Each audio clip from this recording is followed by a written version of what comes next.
So we're outside today in my new home.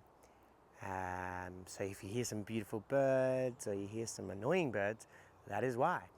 What we're doing today is we're going to talk about what to do first before you process trauma. If you are a coach or a therapist that works with anyone, then in some way, shape or form, you're going to be working with their trauma. Now, this is so vital because a lot of you trauma therapists out there, a lot of you people, facilitators that are working with trauma, love to go deep. You want to go and get them to this place. You want to process their trauma. You want to get to the depths of what is. You want to go back to their childhood. You want to understand why they think the way they do, what their beliefs are. Go back to the memory. Find as much as you can about their mom and dad, or maybe understand the moment and get them to change the way they see it, whatever it is. There are hundreds of thousands of processes, tools, techniques, theories out there that can really help people clear some of their trauma, some of their belief systems, some of their deep emotional wounds, some of their somatic experiences, so that they can be free from a lot of their trauma. Now, that's amazing, but let me tell you this. If you are only interested in going deep, you will, one, re-traumatize them, or two, not actually get them where they need to go and potentially rupture the relationship that you have with them. So I say this from a place of love and accountability, because when I first started, all I wanted to do was get to the why, understand what happened, go back there. And I learned the hard way that actually made things a lot worse. So we've got to be really, really careful about the risk we run and take when it comes to really, really wanting to go, and I guess from a good intention, help people relieve themselves from some of their trauma and unburden them maybe from some of their shame. But it's a risk. And I think owning that you like to do the deep work is really important. And we've got to acknowledge that that's a big risk, because you don't know how that client is a lot of the time, how they're going to understand it, how they're going to comprehend it, how their body's going to experience it. You might not have screened them properly. You might not have assessed them properly. You might not know what they're bringing to the session on the day that you decide to go back. You might ask something too soon, too fast, and in too much of a way that actually is exactly like their trauma. That's a massive risk. So just hold your fucking horses, because it always will come back to safety. So this is what this video is about. And before you fucking stop listening, it's coming back to owning the most important part of processing trauma is creating a relationship with the person that you're working with and building a really solid foundation of safety and stability.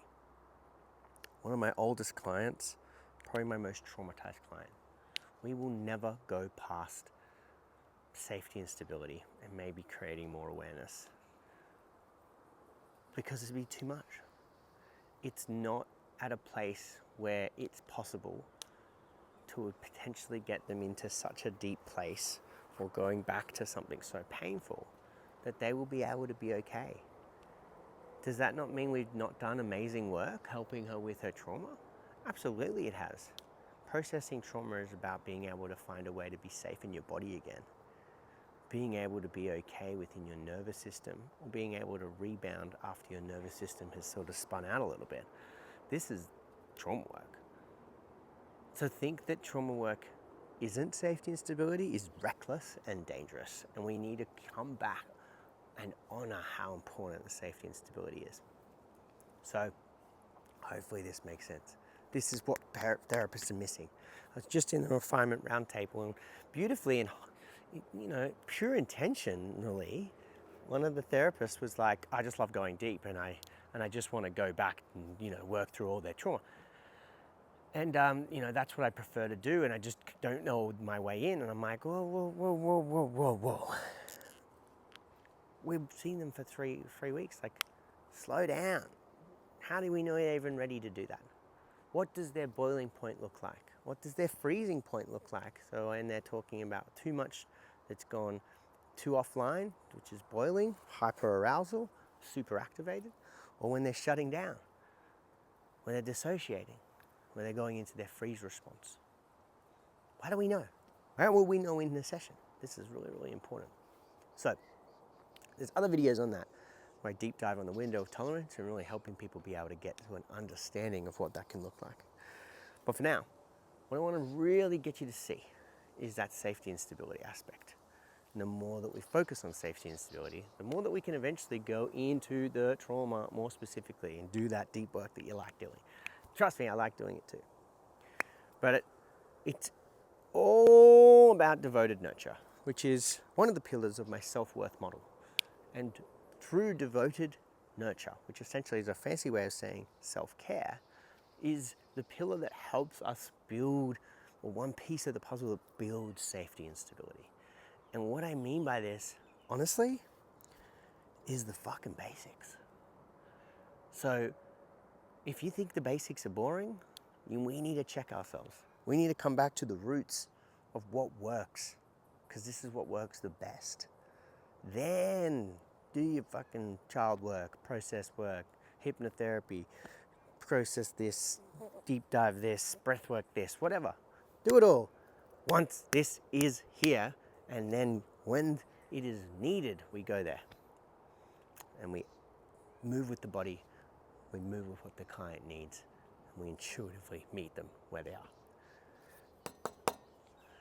A good way to check, are they ready, is being able to look at the very, very big basics. What I mean by basics, are they sleeping? Are they exercising? Are they eating? And are they connecting? These are basic, very four. I'll go in a little bit more detail about some other stuff, but just in terms of physiology, that's the right word? Yeah, these are essential. If you're not sleeping right, you don't have consistent sleep, then big, deep, dark processing of trauma is reckless. It's unsafe. And why didn't we spend more time just helping them with their sleep?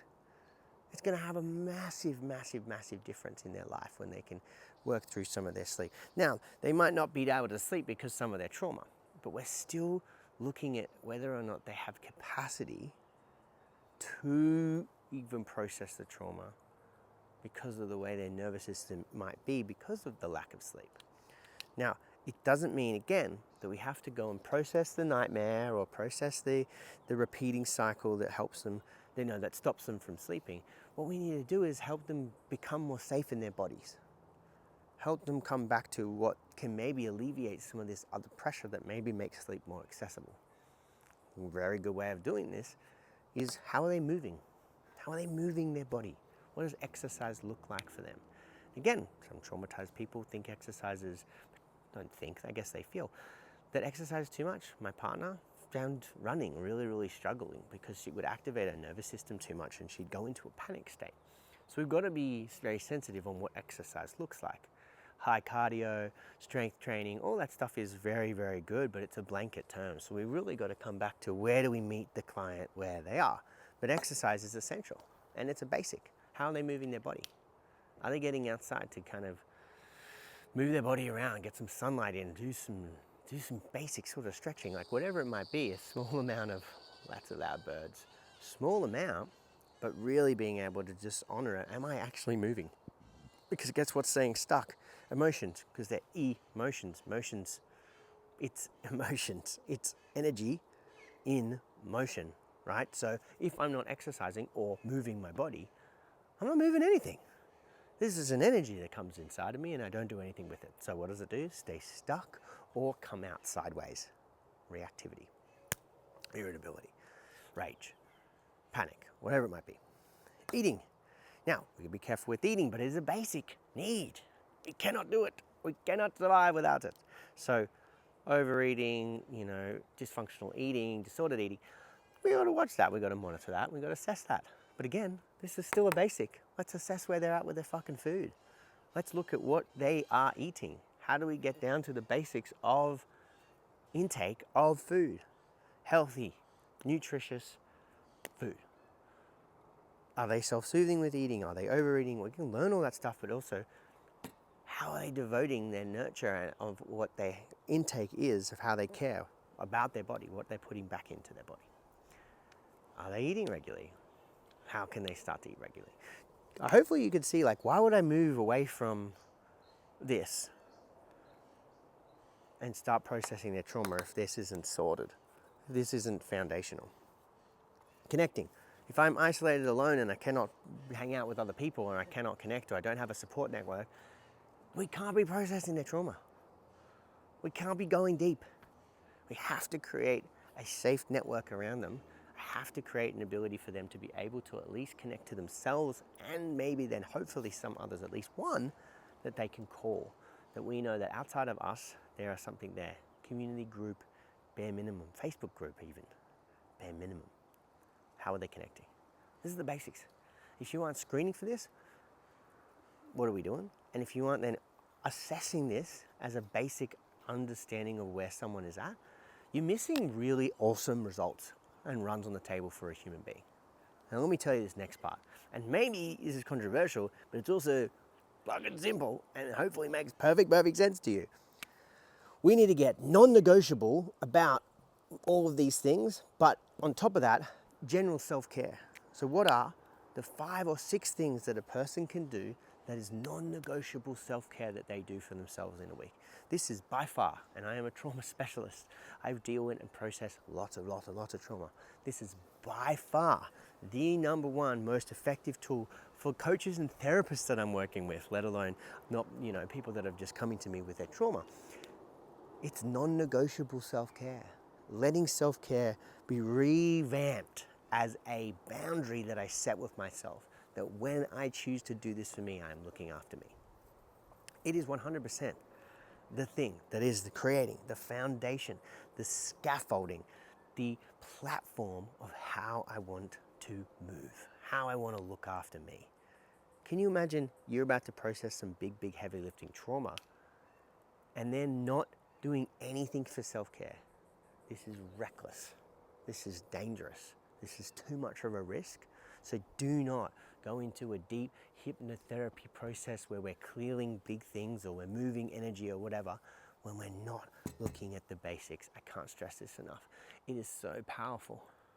We don't want to be like the medical system where it's like, oh, take this for 6 months and then you'll be fine. And then 6 months later, you're not fine. So then you start the same round again. Therapy should be something that we finish, we complete, we graduate from. But let me tell you, if we're just putting out spot fires and reducing people's stress, helping them with their depression, anxiety, it will swap and switch into something else. And a big thing is helping them with the basic foundational scaffolding. So at least they're falling onto that platform. They're falling down onto that. Then we can at least know that they're not continually crashing back down to the floor. This is so vital, it's so essential for us as therapists and coaches and facilitators, but also for all of our clients deeply. From there, and I'm not going to speak too much about this, but you'll find it in my next video, is how do they know that any of this is working? How do they get clear on what feels good, not good, what feels stressful, not stressful, what lights them up, what shuts them down, is how we get them reconnected with their body. And sometimes that's very difficult because they are terrified of being with their body because of their trauma. So being able to look at completing devoted nurture as a pillar is helping them come down into their body. The somatic component. And I'll be doing more videos in my program Authenticate, and also be doing a lot of deep dive into that in there, where we're really learning about how do we help a client with the body, but then how do we actually meet them and give them practical resources that help them become more okay with the body. There's also thousands of videos out there doing this stuff, and I'm not reinventing the wheel with some of the stuff that I have, but I am helping people ingrain this into the way that I help my clients build safety and stability, so that I can assist them with their trauma before I even work on the trauma. This is what's left inside of the body. I'm unable to do the basics, and I'm unable to connect to my body or be able to come back into my nervous system and then feel calm and collected and neutral.